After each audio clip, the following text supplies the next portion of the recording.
Hello, we will discuss about parabola. And parabola by definition is locus point which moves so that it is always equal to a fixed point called focus and a fixed line called directrix. Okay, a parabola is always equal in distance by a fixed point and a fixed line. So where is now your fixed point and a fixed line in a parabola? Let us see, this is your parabola. Okay, your fixed point is on this side and your directrix is on this side. Fixed point is your fixed point and this is your fixed line. So your fixed point called focus, your fixed line called directrix. So in between this point and line is a point of parabola which is called vertex, and distance from point of parabola from this vertex to focus is distance c, and equal distance from point to line also equals to distance c. So they are always equal. Even this point moves and you are going to calculate the distance of this parabola from point, fixed point to point, and this distance is always equal. If this is your distance 1 and this is your distance 2, your distance 1 is equals to distance 2. So the same thing in this vertex, which is equal to c, and this is equal to c. They are equal. Then point passing through a focus, or this point and this point passing through a focus, which is end points of a parabola, is so called length of latus rectum, or this is your latus rectum, and the length of this latus rectum is equivalent to 4c. If this is 4c from point to point, this is 2c, this is another 2c, this one, and focus to point and focus to point is 2c, so end to end is 4c. Then the equation of parabola depends now on the orientation. If it follows to the Cartesian plane, which is you have positive side and negative side of y-axis and positive side of x-axis and negative side of x-axis. If your parabola opens up, your equation will become x minus h square equals to, since positive, 4c times y minus k.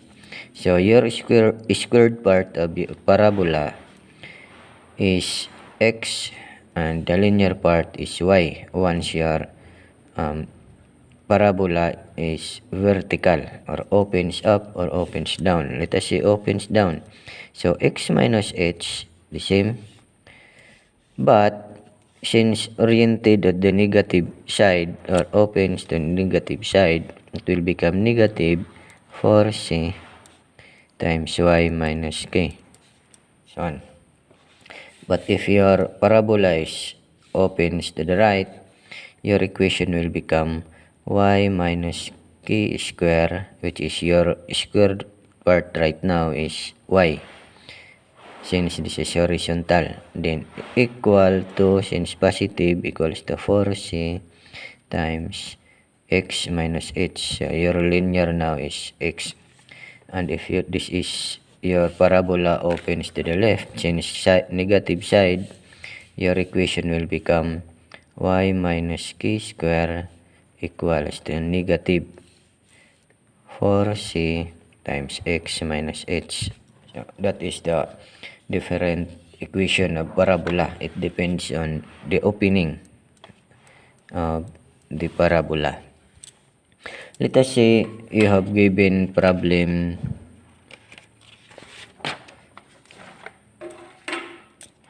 which is you have given focus at 5, 0 and directrix at x equals to negative 5. So if you're going to graph in a Cartesian plane, which is your x is negative 5, so 1, 2, 3, 4, and 5, this is your negative 5. So meaning your directrix is on this side. This one. This is your directrix. X equals to negative 5. And your focus given ordinate and abscissa 5, 0. So 1, 2, 3, 4, and 5. So this is your 5, 0 focus. So meaning in between this line and the point as your vertex, since they are equally distance 5, and the midpoint of this is your vertex, which is equals to 0, 0 in origin.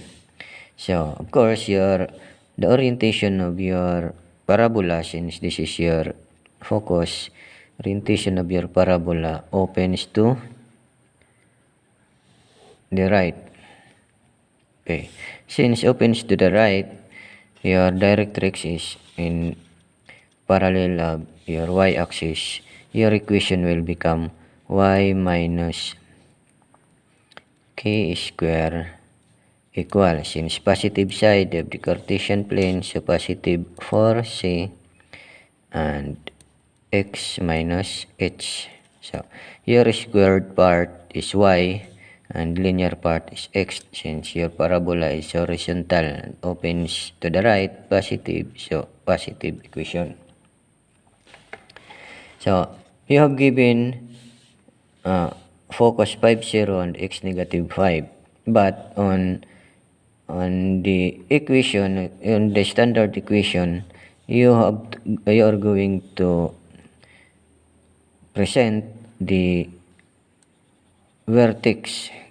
So by analysis on the graph, your vertex is at origin or 0, 0. So your equation will become y minus 0 square equals to 4c x minus 0. So what is now the value of your c? Value of your c. The value of c is from this point to point. Just calculate or manually count from this point 1, 2, 3, 4, and 5. So your c is equals to 5, which is equal to this side.